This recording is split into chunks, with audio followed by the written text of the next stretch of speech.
Sebelum kita mulai, mohon bapak-bapak yang masih dilihat saf yang masih kosong, silakan kita isi. Tolong bapak-bapak yang di belakang kita penuhkan saja saf kita.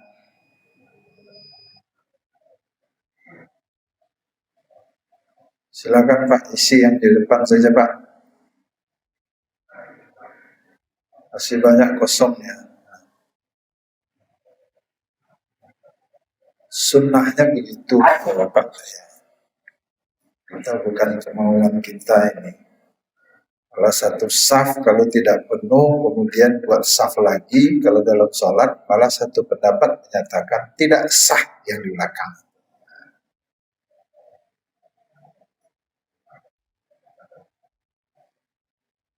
Anak-anak yang sebelah siku pindah siku sebagian. Kok masih kosong siku? Tolong anak-anak pindah siku sebelah kidang aku. Untuk capek keluar aja deh. Baik.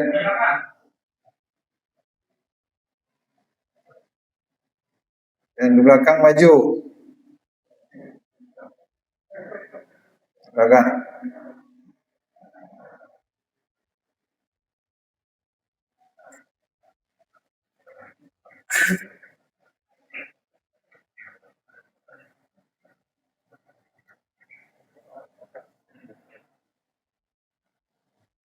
Masih kosong nih Pak, tolong Pak.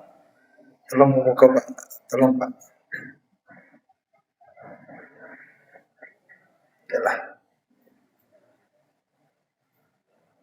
Terima kasih. Assalamualaikum warahmatullahi wabarakatuh. Alhamdulillahillazi hadana lihaza wa ma kunna linahtadiya laula an hadana Allah. Asyhadu an la ilaha illallah wahdahu la syarikalah wa asyhadu anna Muhammadan abduhu wa rasuluh sallallahu alaihi wasallam. Allahumma shalli wa sallim ala hadzal nabiyil karim wa ala alihi wa ashabihi ajma'in. Amma ba'du fa ya ibadallah, usikum wa iyaya bitaqwallah faqad fazal muttaqun. Ittaqullaha haqqa tuqatih wa la tamutunna illa wa antum muslimun. Qala Allah ta'ala fil Qur'anil Karim, a'udzu billahi minasy syaithanir rajim. Bismillahirrahmanirrahim. Wa ma kana lil mu'minin wa la mu'minatin idza qadallahu wa rasuluhu amran ay yakuna lahumul khiyaratu min amrihim wa man ya'sillaha wa rasulahu faqad dhalla dhalalan mubina. Shadaqallahul azim. Al-Ahzab ayat 36. Kata Allah,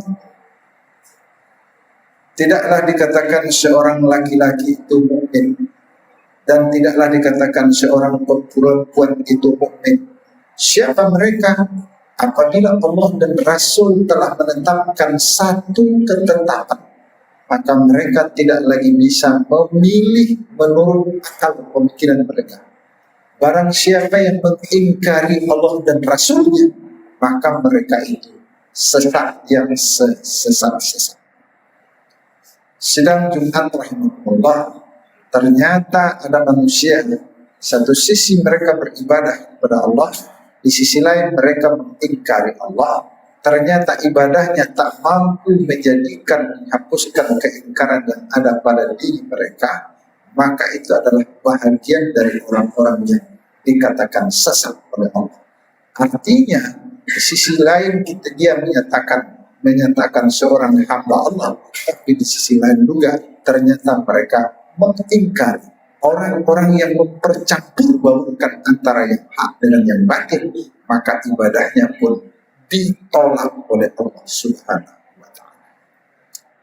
Innallaha wa malaikatahu yusholluna 'alan nabi ya ayyuhallazina amanu shallu 'alaihi wa sallimu taslima.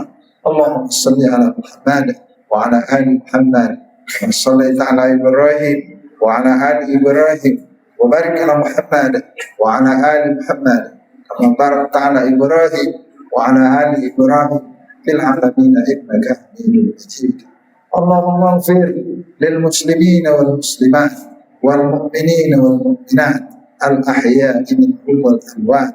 Rabbana zalamna anfusana wa in lam taghfir lana wa tarhamna lanakunanna minal khasirin. Rabbana ighfir alaina sabran wa sabbit aqdamana wansurna 'alal qaumil kafirin. Rabbana la tuzigh qulubana ba'da idh hadaitana wa hab lana min ladunka rahmah innaka antal wahhab. Rabbana atina fid dunya hasanah wa fil akhirati hasanah wa qina azabannar. Ibadallah, innallaha ya'muru bil 'adli wal ihsan wa ita'i dzil qurba wa yanha 'anil fahsya'i wal munkari wal baghi ya'izukum la'allakum tadhakkarun. Fadhkurullahal azim yazkurkum was'alu min fadlihi yu'tikum wa la dzikrullahi akbar.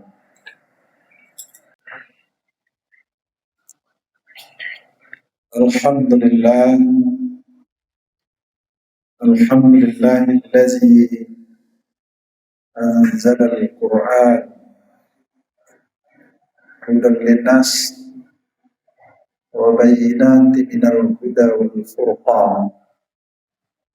Asyhadu an la ilaha illallah wahdahu la syarikalah wa asyhadu anna Muhammadan abduhu wa rasuluh sallallahu alaihi wasallam. Allahumma shalli wa sallim ala hadzal nabiyil karim wa ala alihi wa ashabihi ajma'in. Amma ba'du, fa ya ibadallah, usikum wa iyaya bitaqwallah, faqad fazal muttaqun. Ittaqullaha haqqa tuqatih wa la tamutunna illa wa antum muslimun. Qala Allah Ta'ala fil Qur'an Karim, a'udzu billahi minasy syaithanir rajim. Bismillahirrahmanirrahim. Qul inna sholati wa nusuki wa mahyaya wa mamati lillahi rabbil alamin la syarikalah wa bizalika umirtu wa ana awwalul muslimin. Qala ta'ala, ya abatif an ma tu'maru satajiduni insyaallah minas sabirin. Shadaqallahul azim.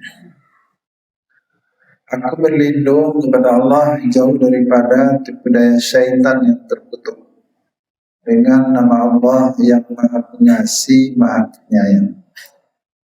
Katakanlah Muhammad, sesungguhnya salatku, ibadahku, hidupku dan matiku hanya karena Allah, Tuhan seluruh sekalian alam. Tiada sekutu baginya, dan demikian itulah yang diperintahkan kepadaku, dan aku adalah orang yang pertama-tama menyerahkan diri kepada Allah. Wahai ya Bapakku, kalau memang itu merupakan perintah Allah, laksanakanlah. Insya Allah engkau akan mendapatkan aku dalam keadaan sabar. Maha benar Allah dengan segala firman-Nya. Al-Quran Surat Al-An'am ayat 162 dan 163, dan Al-Quran Surat As-Saffat ayat 102. Bapak-bapak, saudara-saudara kaum muslimin sidang Jumat rahimahullah, bersyukur kepada Allah dengan ucapan Alhamdulillahi Rabbil Alamin. Berselawat kepada Rasulullah, Allahumma salli ala Muhammad wa ala ali Muhammad. Jemaah Jumat rahimakumullah, pada kesempatan kali ini kita sedikit melihat bahwa sebahagian manusia pada saat ini, mereka yang telah diberikan kelebihan oleh Allah, ternyata kelebihan itu bukan menjadikan dia lebih dekat kepada Allah. Malah sebahagian dengan kelebihan itu, malah mereka diperbudak oleh kelebihannya. Maka dengan demikian, yang mampu menghapuskan perbudakan yang ada di permukaan bumi Allah ini tidak lain adalah mantapnya keyakinan di dalam beribadah. Insya Allah mampu menghapuskan bentuk perbudakan yang ada di permukaan bumi Allah. Oleh karena itu perlu kembali kita melihat contoh apa yang telah diperbuatkan oleh Nabi Ibrahim alaihi wasallam dan keluarganya. Begitu mantapnya keyakinannya di dalam melaksanakan ibadah, sehingga seberat apapun perintah Allah dan keluarga Ibrahim, tak satu pun yang bisa menjadi penghalangnya. Kita lihat Nabi Ibrahim alaihi wasallam, beliau baru mendapat keturunan. Umur beliau banyak pendapat. Ada yang menyatakan umur 175 tahun, 190 tahun, bahkan ada yang menyatakan 200 tahun umur beliau meninggal. Bahkan ada yang menyatakan 800 tahun. Wallahu a'lam bishawab. Pernyataan yang banyak itu adalah beliau meninggal umur lebih kurang 175 tahun. Umur lebih kurang 100 tahun, beliau baru mendapat keturunan. Begitu lama penantian Ibrahim menunggu kehadiran anak. Malah lahirnya anak ini adalah setelah beliau menikah lagi dengan Siti Hajar. Sidang Jumat rahimahullah. Penantian yang lama, begitu berbesar hati dan bergembiranya Nabi Ibrahim dengan hadirnya seorang anak. Namun di balik kegembiraan itu, 3 bulan baru umurnya Ismail, Allah telah memerintahkan kepada Ibrahim. Apa perintah Allah kepada Ibrahim? Hei Ibrahim, engkau harus memisahkan diri engkau dari anak engkau Ismail dan Ummu Ismail, Siti Hajar. Perintah Allah betul-betul bertentangan dengan akal. Perintah Allah betul-betul bertolak belakang dengan perasaan. Tidak tertutup kemungkinan akalnya menyatakan, Ibrahim, begitu banyak perintah Allah yang telah engkau lakukan, namun yang satu ini kalau tidak dilakukan, tidak apa-apa. Perasaan pun akan menyatakan, Ibrahim, ada orang anaknya yang sampai 13 tak pernah Allah suruh pisah. Maka untuk itu tidak usahlah Ibrahim. Mungkin itu gangguan yang timbul dari akal dan perasaan. Tapi karena Ibrahim sudah menyatakan, wa mamati, hidupku dan matiku hanya karena Allah, maka perintah Allah dilaksanakan oleh Ibrahim. Berapa jarak kediaman Ibrahim dengan tempat pengasingan anaknya Ismail dan Ummu Ismail? Itu lebih kurang perjalanan 3 bulan perjalanan. Begitu jauh jaraknya antara kediaman Ibrahim dengan pemisahan anaknya Ismail. Ternyata sidang Jumat rahimahullah, setelah sampai di tempat yang ditentukan, yaitu di dekat telaga Zam-Zam, 3 bulan perjalanan sudah dilakukan. Saat itu baru Ibrahim menyatakan kepada istrinya, wahai anak dan istriku, kalian aku tinggalkan di sini. Mendengar itu menjawablah Siti Hajar, wahai junjungan, engkau tinggalkankah kami berdua di sini? Tidak ada manusia lain selain daripada kami. Tidak ada makanan yang akan kami makan, dan begitu jauh jarak di antara kita. Malah dalam ceritanya, yang ditinggalkan bekal oleh Ibrahim kepada anak istrinya adalah satu tempat air yang namanya gharibah, tempat air yang terbuat dari kulit. Itulah yang sebagai bekal yang ditinggalkan oleh Ibrahim kepada anaknya dan istrinya. Mendengar ucapan istrinya Ismail, istrinya si Hajar itu, maka Ibrahim tak menjawab, melainkan Ibrahim meneteskan air mata. Begitu berat perpisahan dengan perintah Allah, tapi karena keyakinannya dilaksanakan. Ternyata Siti Hajar dapat membaca raut wajah daripada Ibrahim, karena Ibrahim tetap akan meninggalkan mereka. Pada waktu itu Siti Hajar menyatakan, "Wahai junjungan, kalau betul engkau berani meninggalkan kami di sini, sebetulnya kepada siapa kami engkau titipkan, wahai junjungan? Begitu berani engkau titipkan." Ternyata Ibrahim menjawab seketika itu, "Kalian aku titipkan kepada Allah Subhanahu wa Ta'ala." Mendengar jawaban itu, maka berkatalah Siti Hajar. Kata Siti Hajar, "Satajiduni insya Allah minas sabirin." Kalau sudah kepada Allah kami dititipkan, silahkan wahai junjungan engkau pulang, dan insya Allah engkau akan mendapatkan aku dari keadaan sabar. Begitu mantapnya keyakinan di dalam melaksanakan ibadah perintah Allah. Berpisah mereka lebih kurang 13 tahun. Setelah mereka berpisah lebih kurang 13 tahun, kembali Allah pertemukan mereka dalam suatu rumah tangga, dalam suatu keluarga. Betapa bahagia dan gembiranya mereka. Namun apa yang terjadi? Setelah 3 bulan kembali mereka bergaul, Allah kembali memerintahkan kepada Ibrahim. Apa perintah Allah kepada Ibrahim? "Hei Ibrahim, engkau harus menyembelih anakmu Ismail." Karena itu merupakan perintah Allah dan sudah menjadi tekad bagi Ibrahim. "Wa mahyaya wa mamati," hidupku dan matiku hanya karena Allah. Tanpa pikir panjang, dia ambil sebilah pisau dan dia akan melanjutkan perintah Allah dengan penyembelihan anaknya. Namun waktu Ibrahim akan menyembelih anaknya, Ibrahim mendapat teguran daripada Allah. Apa tegurannya? "Hei Ibrahim, sebelum engkau melaksanakan penyembelihan terhadap anakmu Ismail, informasikan berita ini kepada anakmu dan minta pendapat anakmu itu." Silakan lihat bapak-bapak dalam surat As-Saffat dalam ceritanya. Ternyata disampaikan oleh Ibrahim kepada anaknya, "Wahai anakku Ismail, 3 kali aku bermimpi, dalam mimpiku aku menemukan bahwa aku menyembelihmu. Bagaimana pendapatmu wahai anakku?"